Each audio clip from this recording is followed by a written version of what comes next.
Hi, Maria Mandarino here, and it's been a minute since my last episode, and I apologize for not being here for a while.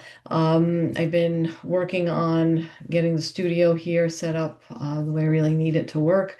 Um, Obviously, well, I shouldn't say obviously, but most of you know I also run an acupuncture clinic that takes up most of my day, and I am also working on separating out my website into two websites, one that's going to be strictly dedicated to this work here online in spiritual direction, Enneagram, and astrology.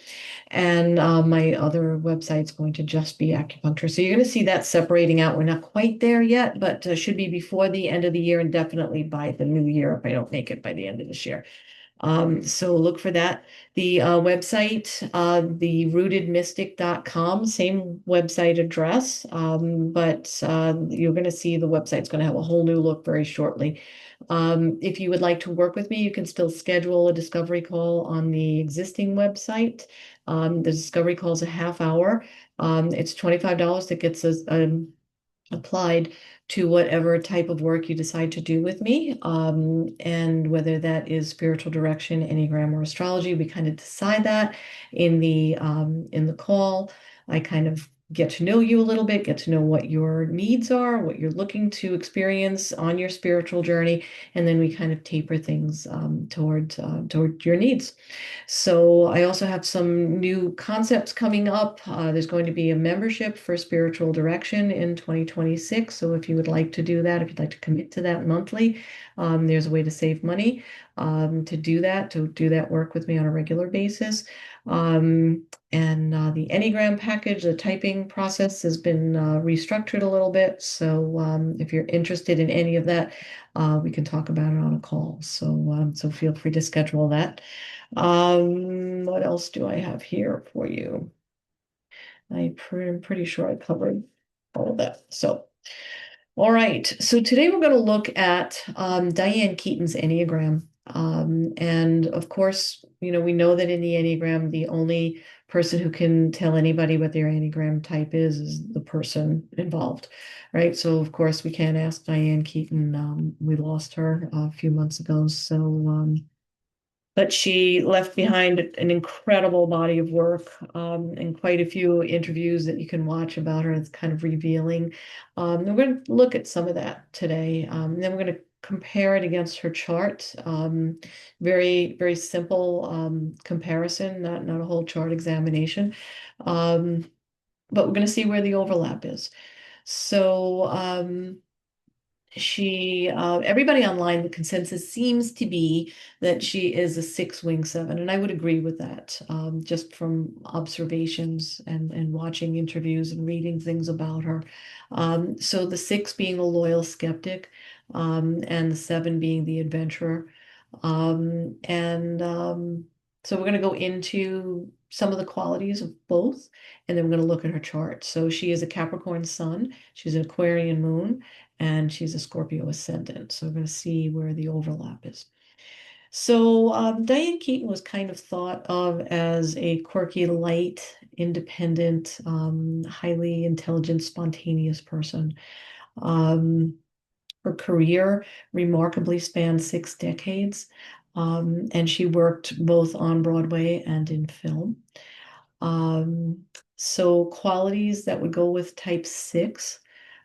Safety is a high priority to them. Security plays really high for them. They're not the only type that will do this, but they tend to look for patterns. They are a head type along with fives and sevens. So they will commonly look for patterns because when you find a pattern that you can repeat, odds are you're probably going to be pretty safe. And again, safety is a priority for the six. They're also loyal, hence we call them the loyal skeptic or the loyalist. And she was exceedingly loyal to the people in her life, particularly to Woody Allen, who she was loyal to for years, well after their relationship ended. Type sixes are also known for being planners and for being highly prepared.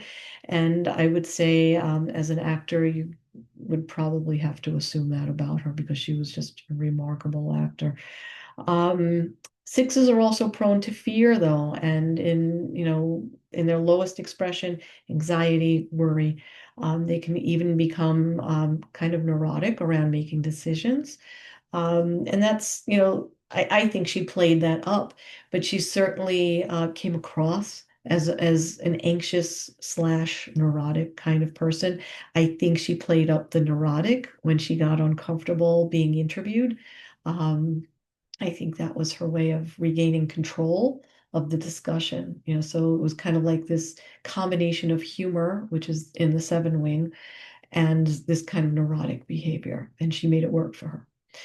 And then, of course, I say this all the time, the journey of the six is faith.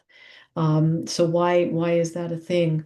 Um, Type sixes can have trust issues. Trust is huge for them. If there's any kind of struggle around trust, again, that gets to loyalty. If they don't feel that there's loyalty for coming to them, for they're loyal to others, but they also require loyalty back, then they find it hard to be, trusting of someone, which gets to faith. When we can't trust, ultimately, it has to do with our relationship to faith.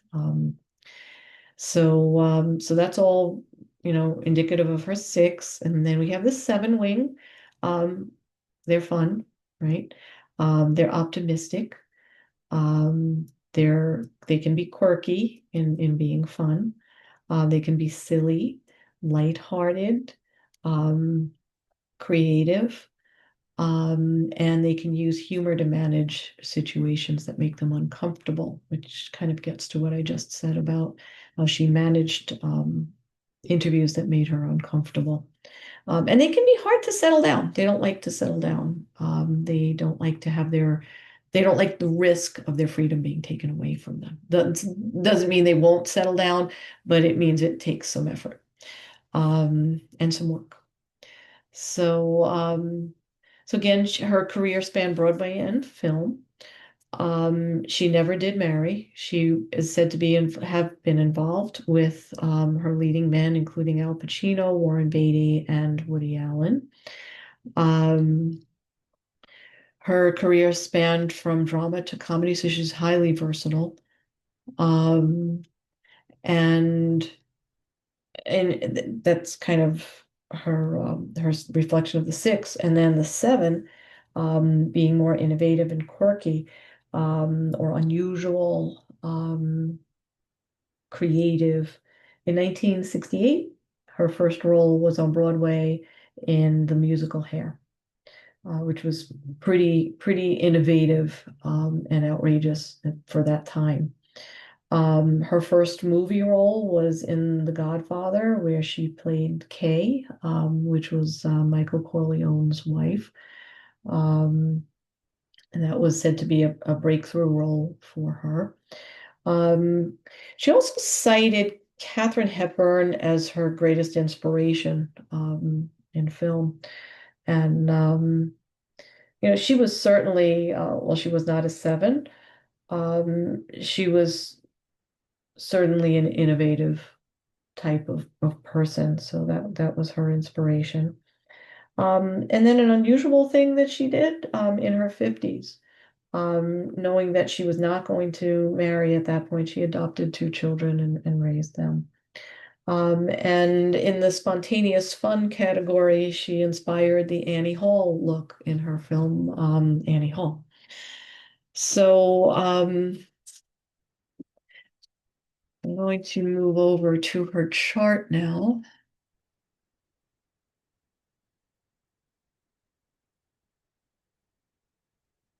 Okay. So um, basically the theme of her life falls into that Capricorn sun. Sun, I hear my little dog scratching herself here. Sun in Capricorn is a hardworking person. So she's all about hard work. The backdrop of her life is hard work. That sun is co-present with Venus, though, and I thought that was really interesting because most of her roles had to do with topics that had to do with women. So I think we see that there in her chart. Um, and of course, that's our sun is in the third house, which we associate with communication, and film is certainly part of that world. Um, and as I'm going to pause this because my little dog is causing a stir.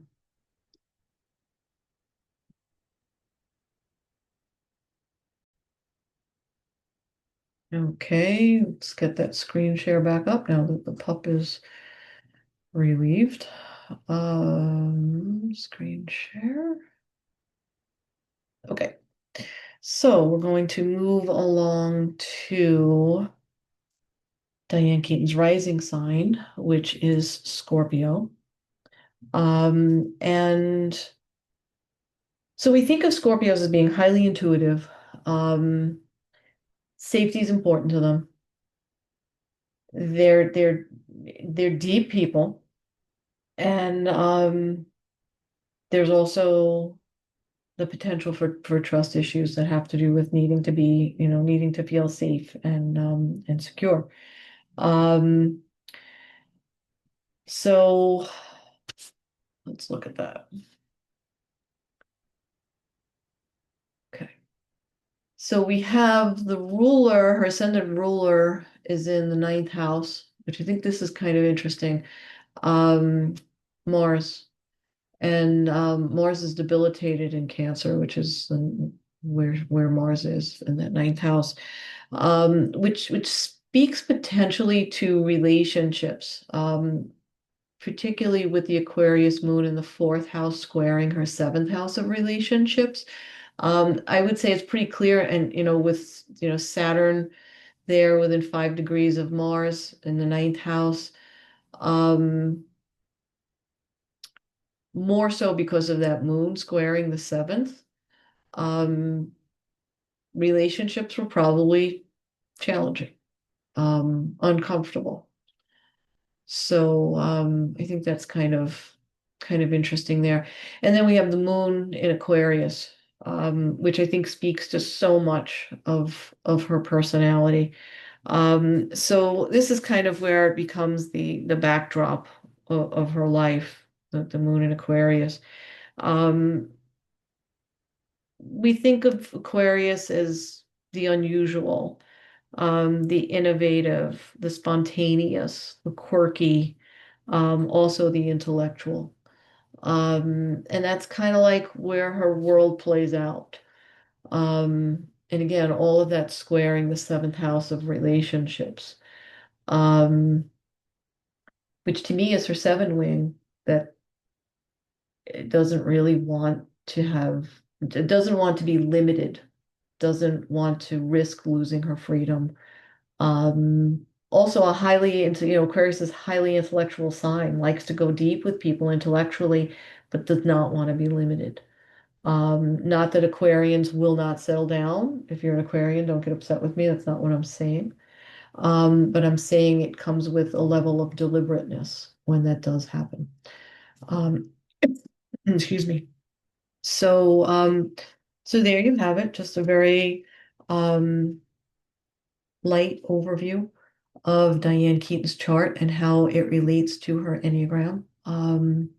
If this is work that interests you, this is kind of what we do in my world here. We look at your Enneagram, we explore that, we explore your chart and um, well, the Enneagram when our eyes become fixed on the first person when we're born at the moment of birth. The first person that we connect with is usually going to be our mom, but it not an absolute, right? But the first person that we set eyes on is the first moment where we figure out how our needs are going to be met based on the reaction of that person looking back at us. From birth to age 21, that Enneagram forms. And the chart is something beyond that because that happens at the moment where we draw our first breath. So there's something even greater going on, and the two things meet, and the two things overlap, and the two things help bring us tremendous insight and awareness into why we're here, how we handle challenges while we're here, why our relationships look the way they look. Um, I'll often tell people that it's an interesting phenomenon that a lot of people will find themselves in the same relationship over and over and over again with someone who has a different face each time. But it's because they're living out patterns that they haven't developed a clear awareness around. And the Enneagram gives us that awareness. Working with somebody on the Enneagram, it's, you can get your type. You can do that online. They say it's almost a 50% accuracy rate, depending on the test. Some are more accurate than others. I don't necessarily have problems with the tests. I think even when people land on an Enneagram type, that may not be their actual type if they mistype themselves. And as somebody who mistyped myself long before I began doing this work professionally, you still learn from being mistyped. You still learn from that Enneagram type. And you also learn compassion around somebody else's Enneagram type. I'm actually going to take this off a screen share. So and so if you just get typed and you do nothing else with it and you're like, oh, I'm an Enneagram 9, I'm an 8 wing, yeah, great. What are you gonna do about it? So where's the growth point? Where's the stretching gonna happen? Where are the moments of awareness and enlightenment happening in your life around the Enneagram? Where are you doing the work around the Enneagram? Getting the label is step one to a very, very, very long journey. Um, and the same holds true of your chart. So that's why I do what I do. That's kind of a brief window of how I do what I do. And if you're interested in that, again, therootedmystic.com, sign up for a discovery call. Check out the new website in a couple of weeks because it's going to be quite different. And I aim to be here a little more consistently. And I hope to see you soon. Everybody have a wonderful holiday season, healthy holiday season, happy holiday season. I wish you peace. I wish you fulfillment. And I will see you soon. Bye.